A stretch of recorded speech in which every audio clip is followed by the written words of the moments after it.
Can y'all stop sending me emails? Can you stop sending me emails?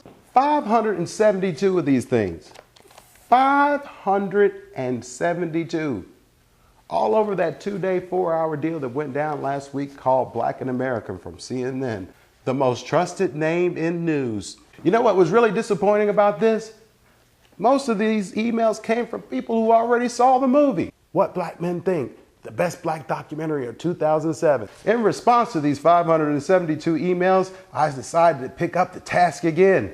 Back to the Board of Education. You guys remember this deal? Last time you saw me sitting down here, I thought we had finally put to rest that old nasty myth of more black men being in jail than there are in college. Let's clear up that myth and we'll try to take on one more. Let's do it.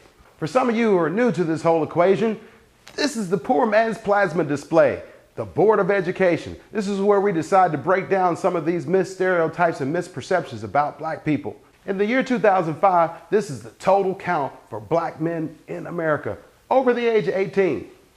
11.2 million.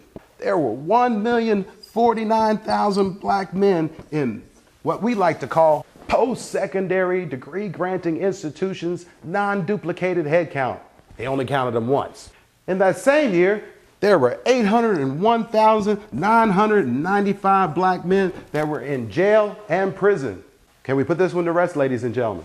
Can we put this one to rest, ladies and gentlemen?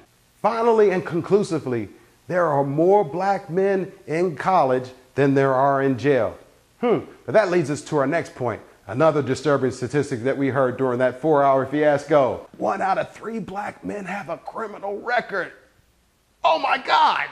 So this is easy math. If 1 out of 3 black men have a criminal record, all we have to do is just look at this. There's 11.2 million black men, 801,995 incarcerated. So what are you doing? You don't want to do that. They said, hey, 1 out of 3 black men over the course of their lifetime will have a criminal record. Well, here's a word I like to introduce you to, Black America: recidivism. Those are people who are either rearrested, reconvicted, or reprocessed back into the system. And we've got a staggering statistic on that one. 72.9% of black men who are convicted go back.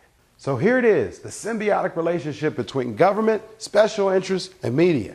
A triangulation to make you feel just a little bit more worse about yourself than you already do. Remember we were in kindergarten and we played the telephone game? We started a rumor off on one side of the room, and by the time it came out on the other side, it sounded like something altogether different. Same rules apply to this game. Here it is, boys and girls. Your federal government report on the state of black men inside of jails. According to this report, 11% of black men are behind federal prisons or state jails. Next up is special interests, the Sentencing Project. They take their own cut at the data and put their own little spin on the equation. 1 in 3 African American males is under supervision of the criminal justice system. With those 2 studies alone, I'm already confused. So by the time it finally ends up on your local network, it just comes out, black men aren't doing so good, right? Wrong. For those of you who did send me those emails, we've been back to task one last time. And don't send me any more. That if you expect any major media outlet to change their ways, you've got another thing coming.